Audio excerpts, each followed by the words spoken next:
শসা বাইলা মাছের বিশাল মজার একটি রেসিপি। আশা করি আজকের ভিডিওটি তোমাদের কাছে অনেক অনেক ভালো লাগবে। কেমন আছো বন্ধুরা? আশা করি ভালো আছো, আমিও ভালো আছি।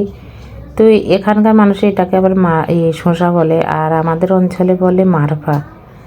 তো এই শসাগুলো একদম বাতি হয়ে গেছে, বিচিগুলো খুব শক্ত। তো এটা আবার কিন্তু এমনি খেতে ভালো লাগবে না, টক টক লাগবে। তো এইভাবে বাইলা মাছ বা যে কোনো বড় মাছ টাছ দিয়ে ঝোল করলে অনেক বেশি মজা লাগবে। তো যাই হোক, মাছগুলো প্রথমে লবণ হলুদ দিয়ে মেখে তেলে ভেজে নেব। তো বাইলা মাছ কিন্তু কড়া ভাজলেও চলে, আবার তোমার হালকা ভেজে নিলেও চলে। তো একটু হালকা ভেজে নিলে বেশি ভালো হয়, মাছটা একটু নরম নরম খেতে ভালো লাগে। যাই হোক, মাছগুলো একে একে সবগুলো ভেজে নেব। তো এই যে কোনো মাছ আমি একটু হালকা ভাজা পছন্দ করি, কড়া ভাজি আমার কাছে ভালো লাগে না। আবার দীর্ঘদিন ফ্রিজে যে বড় রুই মাছ টাছ থাকলে সেগুলো একটু কড়া করে ভেজে নিই। তো একে একে সবগুলো মাছ ভেজে নেব। তো এই বাইলা মাছ কিন্তু এই অনেক বছর পর আমার ঘরে নিয়ে আসছে। বাইলা মাছ কিন্তু খুবই মজার একটি মাছ, তবে টমেটো দিয়ে আর একটু পেঁয়াজ দিয়ে ঝাল ঝাল করে অমনি খেতে আরও ভালো লাগে। তো এই আজকে টমেটো ঘরে ছিল না, এখন কিন্তু আবার নতুন নতুন টমেটো বের হবে, কাঁচা কাঁচা। আর পাকা যে টমেটো এগুলো আছে, এগুলো কিন্তু এখন আর ভালো লাগবে না, কাঁচা টমেটোই ভালো লাগবে। তো এই আছে আরও এই হাফ কেজি নিয়ে আসছে। তো এই এখন আজকে এই শসা দিয়ে রান্না করব, আর কিছুটা রেখে দিলাম। যাই হোক, এখানে ফোড়নে দিয়ে দিলাম কালো জিরা আর একটু আদা, একটা শুকনো লঙ্কা ভেঙে দিলাম, আর এখানে বেশ পরিমাণ কাঁচা লঙ্কার পেঁয়াজ দিয়ে দিলাম।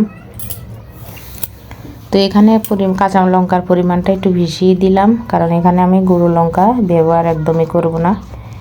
যাই হোক, কড়াইটা অনেক বেশি গরম হয়ে গেছে, তো একটু জল দিয়ে পেঁয়াজগুলো খুব ভালোভাবে সিদ্ধ করে নেব। তো পেঁয়াজ সিদ্ধ হতে হতে আমি এখানে বাকি যে মশলাগুলো সব দিয়ে দিলাম এখানে পরিমাণ মতন লবণ, হলুদ, ধনিয়ার গুঁড়ি, আর এখানে লঙ্কার গুঁড়ি দিইনি। তো এখানে খুব ভালোভাবে সবগুলো মশলা কষিয়ে আলুগুলো দিয়ে দিলাম। তো আলুর কিন্তু দেওয়া লাগে, আলু না দিলে যে কোনো ঝোলের তরকারি আমার কাছে মনে হয় অসম্পূর্ণ থেকে যায়।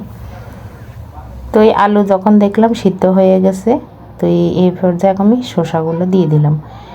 আলু সিদ্ধ হলে তারপরে শসাগুলো দিতে হবে, তা না হলে শসা কিন্তু বেশিও আবার সিদ্ধ হলে খেতে ভালো লাগবে না, একটু টকটক ভাব চলে আসবে।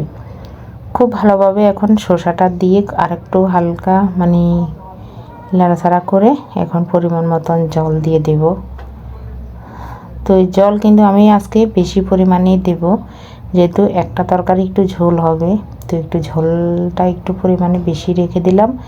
তো তোমরা যদি চাও তাহলে পরিমাণে ঝোলটা আর একটু কম নিতে পারো। যাই হোক, এখন একটা বলক আসছে, মাছগুলো দিয়ে এখন তুলে নিলাম।